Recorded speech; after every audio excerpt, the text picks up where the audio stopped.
Beautiful Chicago at Soldier Field. I'm Ryan Brock, your host, coming back to you here with our host for the whole event, our MC for this event. If you're here in person, or if you're watching along live, you've seen Steve Kroll, founder and CEO of Be Found Online, an amazing local agency that does some really great work. And Steve has kind of been our master of ceremonies for the whole event. So I'm really glad to have him on the podcast here. Thanks for having me, Ryan. Pleasure to be here. Yeah. So what's going on? Like, what are the trends that you're picking up in your introductions to the speakers, seeing what people are talking about today? Like, what are the hottest topics for conversation? I'm seeing a ton of old school meets new school. Mm-hmm. I know we talk about the trends in digital marketing quite a bit, and what I'm seeing are, so Dennis Shao just spoke, and he talked about bootstrapping or guerrilla in terms of content marketing. And when I talked to him in advance, he's not shying away from AI. His approach is that you've got to get your content marketing ideas right before you can leverage any of the tools to make it happen. Yeah. So he's talking about bootstrapping, and we've got a lot of great stuff about AI more this afternoon. But there's a lot of that conversation about how we're evolving and we're at this weird inflection point in the industry. Google's making a ton of changes to catch up on AI. We heard about some of that. Andy Crestodino will be talking about it later today. Dennis Yu talked about it yesterday and talked about self-promotion and self-marketing. So there's some really cool topics and threads coming through.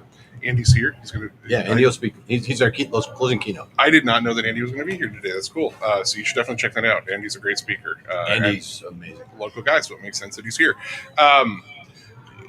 Yeah, like I think that I'm very much on that same path. Like when I'm here to speak, when I talk about it at conferences like this, like I'm thinking about like, where does the human meet the big data, right? Whether that big data is taking the shape of machine learning or AI or whatever the case might be.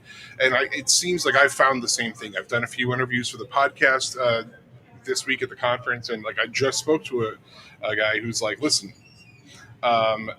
if you think you found an easy button, you probably haven't, because there is no such thing. And I think that's really, really important.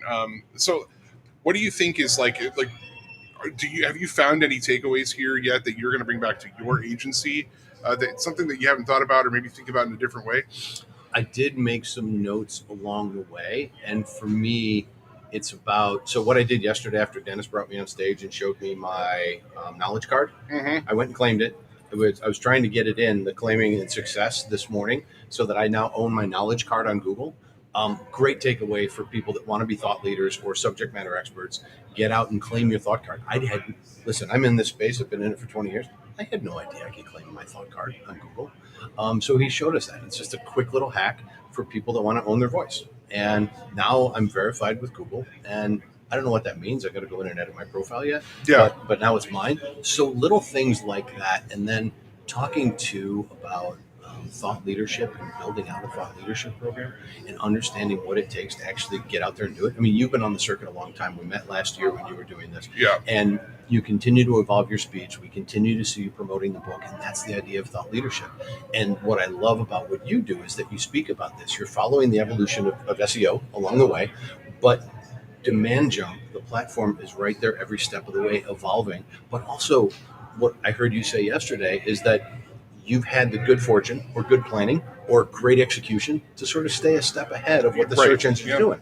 But you're doing the right things for the right reasons, and you built that in to understand it. And that's what I love, and that's what I'm seeing. And that's my takeaway. I'm gonna pimp you guys out for a second. Yeah, I can't do it myself, right? So thank you. I always talk about pillar-based marketing. I tell people, go look at Ryan, go look at his book, go look at Demand Jump. And if you can't buy the platform, think about hub and spoke or planet satellites. Yeah. And think about 13 pieces of content. That's always been stuck in my head. Build your satellites and build it out and get this thing thematically correct. And you can win at Google without having to go on a crazy link building program that who knows next week. I mean, I got caught back in the day. I thought I was buying good links when I was link building. Right. I mean, and that's sort of, I'm glad you brought that up, because that's sort of my whole perspective. And I think it just feels so naturally right in there with everybody else who's speaking and that I'm talking to and learning from at this event. It's just like, hey, your instincts, like, how do you be a human being? How do you tell a good story? How do you write good content? How do you connect with people in a genuine way? They're probably a lot better. They're going to serve you better than that trick you learned that's just hacky and trying to be a shortcut to success. Yeah. Well, and that's the thing, right? We all want cheat codes.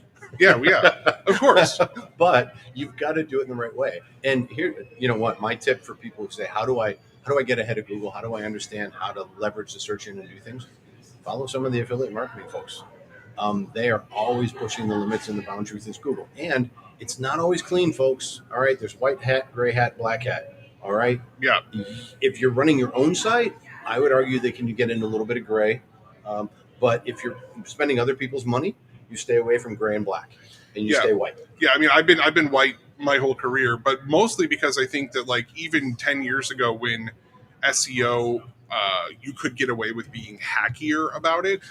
I still always found that like just being genuine and doing your research before you start writing is the way to win. And I think that's true not just for SEO, but for all of digital marketing. That's what like I think the main thorough sort of deep learning is of this conference this year. It's just like, are you paying attention to the human beings that you're trying to work with? Are you listening? Are you speaking their language? Are you paying attention to the conversations that are already happening and joining those? Or are you just shouting out into a room and buying links and spamming people with email? There are so many organizations now. Actually, it's funny.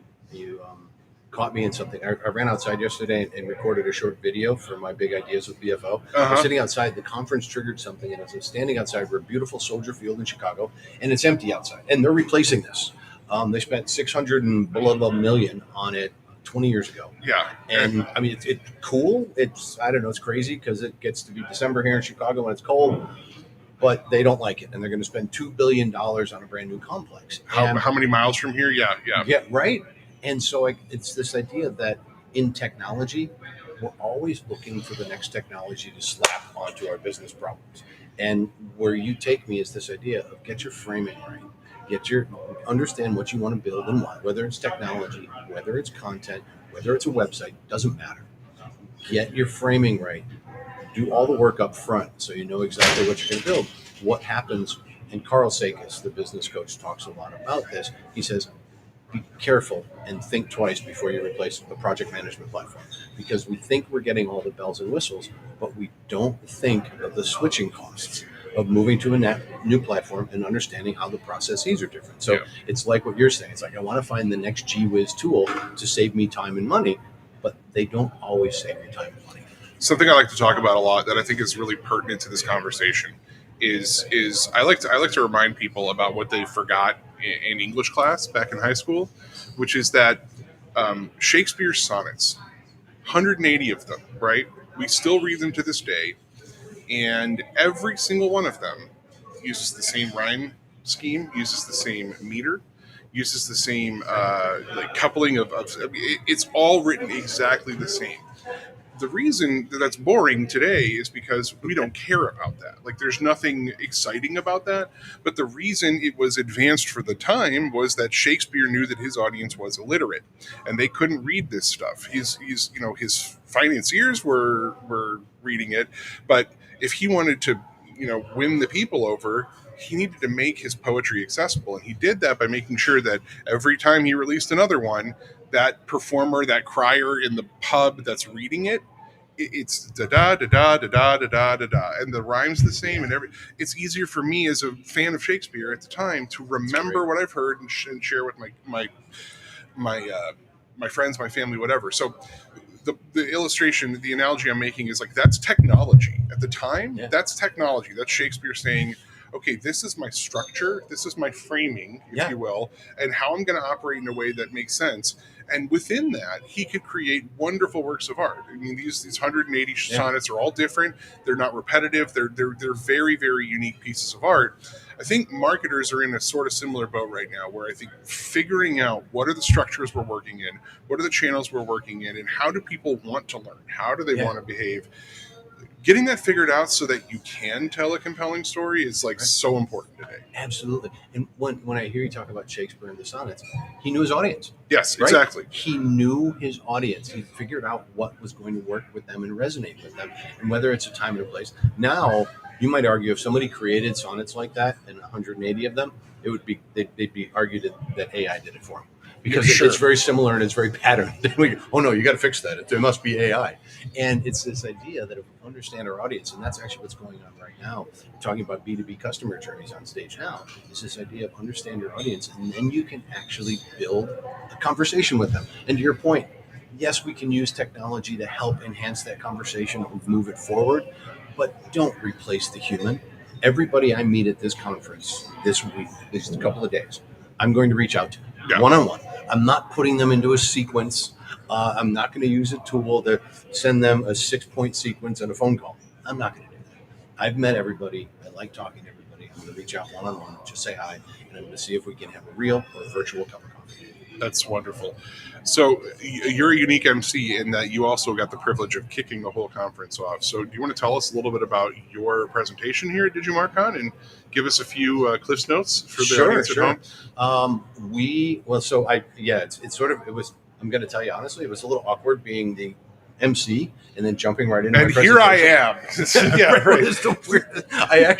thought I was going to send a note to Ben, one of the organizers, and say, hey, can we switch up Ryan and I and let him go first so that I can come after again so that you don't get tired of me? Or let me introduce you or something. That's funny.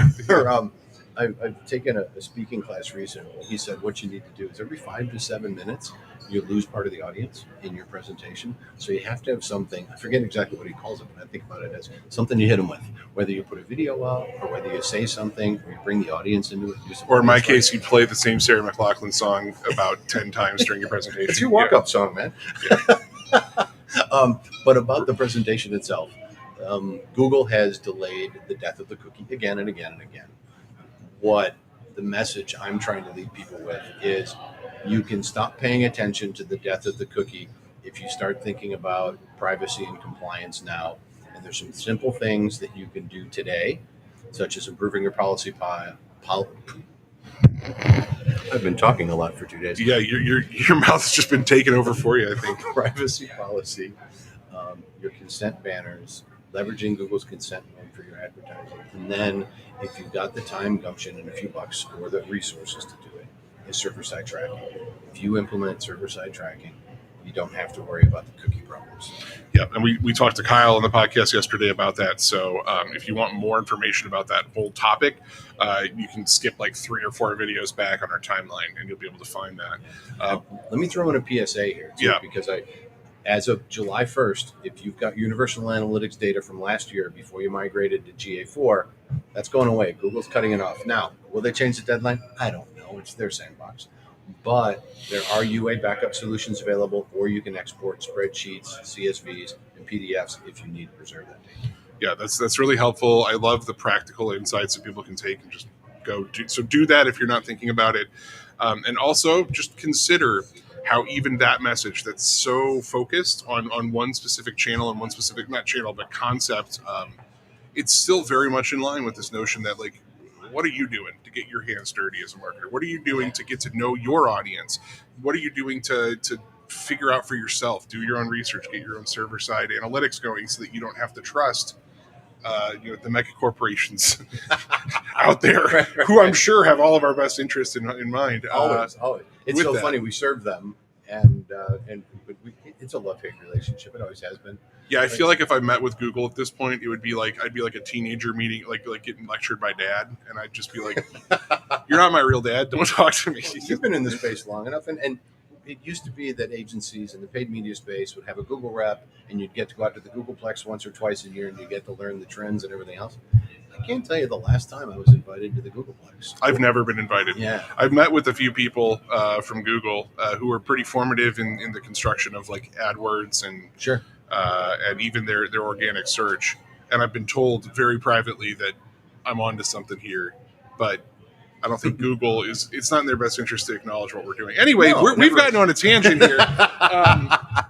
That's what we do at DigiMarCon. Well, that's why I love this, because like we're with our people here, right? We're talking about the things that we care about. So, this has been Ryan Brock and Steve Krull from Chicago here. Thank you again for joining me. Where can people find you online if they want to connect with you? Hit me up on LinkedIn, Steve Krull. Krull like the movie Krull. Yeah, we've bad movie of the same name. yeah, if you want to buy the glaive from that movie, I just learned that you can't anymore because it was just sold for a lot of money. Anyway, that's all for today. Thank you, everybody. Thanks, everybody. We'll be back around either later today or at the next DigiMarCon. But thanks for following along with us. And if you are following along with the conference online, stay tuned. We got a lot more content coming today.